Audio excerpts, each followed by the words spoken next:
Y voy a partir el análisis jurídico desde el punto de vista de esa democracia que la administración desde el punto de vista de pluralismo y de disenso ha respetó en el trámite del proyecto de acuerdo y después acuerdo 1346, que es el antecedente jurídico más cercano al decreto que hoy estamos acá presentando.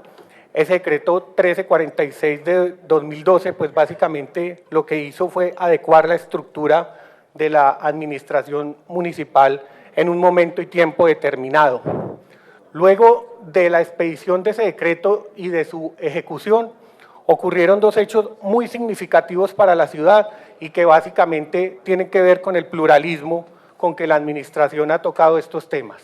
El primero, y en el cual ustedes como concejales fueron partícipes y fueron grandes animadores del mismo, pues fue básicamente la expedición previo análisis del Plan de Ordenamiento Territorial. Plan de Ordenamiento Territorial que, como ya se ha dicho, pues es el hilo conductor de la ciudad en los próximos años y para las próximas 3 administraciones. Desde ese punto de vista, el Plan de Ordenamiento Territorial, como ustedes bien lo saben, pues fue analizado de manera detenida en este Consejo y le otorgó no solo a la administración, sino a la ciudad y a los diferentes actores, pues unas metas muy definidas. Y esas metas definidas, pues obviamente necesitan una herramienta. Digamos que ese es el primer supuesto para la expedición del decreto 833. Y el segundo supuesto, que también tiene que ver con la participación ciudadana, pues tiene que ver básicamente con la declaratoria del municipio de Medellín como conglomerado público. Esa declaratoria no es un hecho aislado, esa declaratoria no es un hecho que saque del sombrero la administración. La declaratoria de conglomerado público básicamente es un acontecimiento relevante a nivel de la ciudad de Medellín, de los empresarios de la ciudad de Medellín, de los trabajadores de la ciudad de Medellín, de todos los ciudadanos que convocados por la administración pues realizan esa declaratoria. ¿Qué tiene que ver la declaratoria de conglomerado público? Pues básicamente que el patrimonio del municipio de Medellín, representado no solo por el nivel central, sino sobre todo por el nivel descentralizado, y hablemos aquí del nivel descentralizado por servicios, en el cual existen empresas industriales y comerciales del Estado y sociedades de economía mixta, pues se ponen a tono con lo que es la realidad económica del mundo y la realidad económica de una Medellín muy innovadora en el mundo. Dos acontecimientos entonces: Plan de Ordenamiento Territorial por un lado, democrático, participativo y con absoluta responsabilidad, tanto del Consejo como de la Administración, y por el otro lado, la declaratoria de conglomerado público. Dos hechos, como digo, que no son aislados y que hacen parte del ejercicio de la administración. ¿Qué teníamos que hacer ahora? Pues básicamente optimizar el modelo del decreto 746. Y la modernización administrativa desde el punto de vista del mundo contemporáneo, pues no solamente tiene que ver con la infraestructura, no solamente tiene que ver con el patrimonio de bienes muebles e inmuebles. Básicamente en la administración pública de hoy tiene que ver con el ser humano, con la gestión del talento humano y con una estructura abierta a los cambios crecientes tanto a nivel de gobierno público como de gobierno privado. ¿Cómo venimos acá al Consejo? Pues básicamente en la primera semana de febrero se radica el proyecto de acuerdo por el cual se otorgan unas facultades pro tempores al alcalde. Ese proyecto de acuerdo surte el trámite y quiero remontarme a la ponencia del primer debate. Y quiero remontarme a esa ponencia pues básicamente por el ejercicio de pluralismo y disenso que para nosotros básicamente lo que hace es enriquecer la propuesta de la administración. Es decir, señores concejales, ustedes fueron partícipes y son partícipes hoy más que nunca a través de esta rendición que hace la administración de lo que nosotros estamos haciendo. Ustedes en ese primer debate, día 18 de febrero, pues básicamente lo que nos dicen como administración es que consideran de suma importancia llamar la atención sobre unos puntos específicos. El primer punto específico es el cumplimiento de la Ley 909 con respecto a reformas organizacionales. Y señor presidente, veo que me faltan 2 minutos y 40, yo sí quisiera, y sé que usted ya nos había dicho, pero creo que el tema jurídico amerita de pronto que nos exima de esa hora exacta y nos dé un poco más de tiempo, y es una petición absolutamente respetuosa, pero creo que es necesario. No, usted termine allí en los 2:17 que le faltan y le vamos a dar para que remate al director de planeación otros 3, pero usted remate en esos 2 que le faltan. Bueno, señor presidente, le cuento, hay unas restricciones que desde el primer debate el Consejo de Medellín le expresó a la administración, básicamente el cumplimiento de la ley 909 con respecto a reformas organizacionales. Y hago esto a nivel de checklist. Efectivamente se cumplió, señor presidente y señores concejales. Tuvimos en cuenta la ley 009 en la expedición del decreto 833. Segunda restricción y muy importante, con relación a las supresiones de empleo.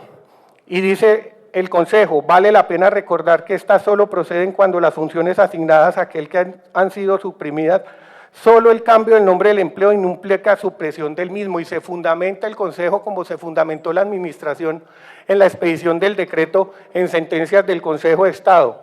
Señores concejales, también cumplimos. No se suprimió, como lo acaba de exponer la secretaria Alejandra, en ningún caso, ningún cargo. Tercer tema, el tema de los organismos de control, Consejo, Personería y Contraloría. Ustedes nos expresaron, desde ese punto de vista, esas competencias no pertenecen o no se le facultará al alcalde para inmiscuirse en este caso en esos 3 organismos de control. Señor presidente, también cumplimos con ese presupuesto fundamental. Reformas a la planta de personal. Esas reformas a la planta de personal deben ser sujeto, o más bien objeto, de un estudio técnico. Ese estudio técnico se realizó y en ese estudio técnico nos acompañó el Departamento Administrativo de la Función Pública y nos acompañaron asesores externos, pero el estudio técnico está a disposición de ustedes y de la ciudadanía. Esos fueron los presupuestos fundamentales del primer debate, 18 de febrero. Esos mismos presupuestos fueron ratificados por la plenaria del Consejo en el segundo debate. Y no solo fueron ratificados, señor presidente y señores concejales, sino que también quedaron expresamente planteados en el acuerdo 01 del 2015. Y sobre esos presupuestos nosotros trabajamos. El acuerdo 01 de 2015, señor presidente, el señor director de planeación me cedió los 3 minutos muy amablemente, que concede unas facultades pro tempore, pues básicamente trae uno de las preocupaciones desde el punto de vista empresarial más complejas de asumir en este Consejo el día o los días de los debates, y era el tema de las empresas industriales y comerciales del Estado. El parágrafo segundo del artículo segundo excluye de manera expresa de estas facultades las entidades descentralizadas que se rigen por la ley 142 y 143. Señor presidente, señores concejales, ciudadanía en general, cumplimos. Ninguna de las entidades descentralizadas de nivel territorial o por servicios del municipio de Medellín que se rigen por la ley 142 y 143, y quiero decirlo expresamente, EPM, fue tocada por el decreto 833. Ninguna. Cumplimos. Y el artículo tercero, teniendo en cuenta los presupuestos que desde la ponencia se estudiaron y fueron ratificados en la plenaria, nos dice: Para el ejercicio de las facultades conferidas en los artículos precedentes, se deberán tener en cuenta los siguientes criterios. Señores concejales, los felicito. Técnica legislativa, exacta, precisa. ¿Qué no puede hacer la administración? Nos facilitaron las cosas. Primero, no habrá supresión de cargos desempeñados por servidores de carrera administrativa. Y en segundo debate adicionaron, ni desvinculación de trabajadores oficiales. Para el Chedlix, cumplimos. B, se garantizará las condiciones laborales y prestaciones vigentes. Para el listado, cumplimos. No se incrementará el valor de la nómina en la presentación pública que acabamos de hacer. Antes disminuimos, cumplimos. Cuarto, se conservará la naturaleza pública de las entidades descentralizadas. Este vuelve sobre el tema de las entidades descentralizadas que ya estaban en el parágrafo del artículo anterior. El capital de las empresas industriales y comerciales del Estado y los establecimientos públicos se conservará 100% público. Se conservó 100% público.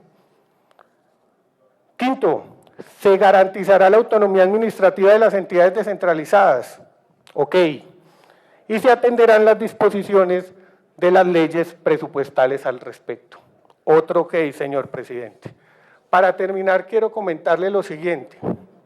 La administración obviamente es respetuosa del disenso y obviamente con respecto a la defensa judicial, que es responsabilidad de la Secretaría General, pues también tiene que presentar un reporte. Ese reporte básicamente está dado por unas acciones constitucionales que se presentaron contra el proyecto de acuerdo y contra el acuerdo, y otras de carácter de proceso contencioso. El reporte es el siguiente. Recibimos 75 acciones de carácter constitucional como acciones de tutela. Esas acciones de tutela todas fueron respondidas por la administración, Obviamente dentro de la acción siempre se solicita que se suspenda el acto administrativo. Ninguna fue suspendida por los jueces. Es decir, que el juez lo que plantea desde el punto de vista de la primera instancia es que no solo no la suspende, sino que le dice a los accionantes que existe otra vía de defensa judicial. Desde ese punto de vista, la otra vía de acción judicial, pues es el contencioso administrativo, como todos lo sabemos. Y en el contencioso administrativo se han presentado 6 acciones de nulidad contra el decreto. Esas acciones de nulidad, que han sido juiciosamente contestadas por la administración con la ayuda del Consejo, pues básicamente lo que hacen o lo que impetran esas acciones es que el decreto pierda vigencia. Desde el punto de vista procesal, cuando uno quiere que el decreto pierda vigencia, pues tiene un camino muy expedito, que es solicitar la suspensión provisional. Y efectivamente los accionantes así lo hicieron. Solicitaron la suspensión provisional del acuerdo. En ninguno de los casos, los jueces contenciosos administrativos han otorgado la suspensión provisional. Para los que de pronto no conocen el manejo del derecho en cuanto a la suspensión provisional, y lo voy a hablar en términos coloquiales, lo que hace el juez es mirar si de bulto, sin ningún análisis posterior, esa norma va en contra de las normas superiores. En este caso, la Constitución y las leyes que tienen que ver con el ejercicio de reestructuración administrativa de los municipios. Pues en este caso, ningún juez ha encontrado que sin un análisis previo se pueda otorgar suspensión provisional de estos actos administrativos. ¿Qué quiere decir? Que el acto administrativo sigue vigente, que opera desde el punto de vista de la ejecución de ese acto administrativo, la presunción de legalidad, y que en un momento posterior el juez definirá sobre el mismo. Este es el estado entonces de las demandas. Quiero decirles además que tenemos una acción popular contra el acuerdo 001 que está en este momento en trámite de estudio por el juez. Yo creo que, señor presidente, que desde el punto de vista de antecedentes jurídicos, desde el punto de vista de cumplimiento del decreto expedido y desde el punto de vista de las acciones, se ha hecho un resumen más o menos interesante de lo que tenemos.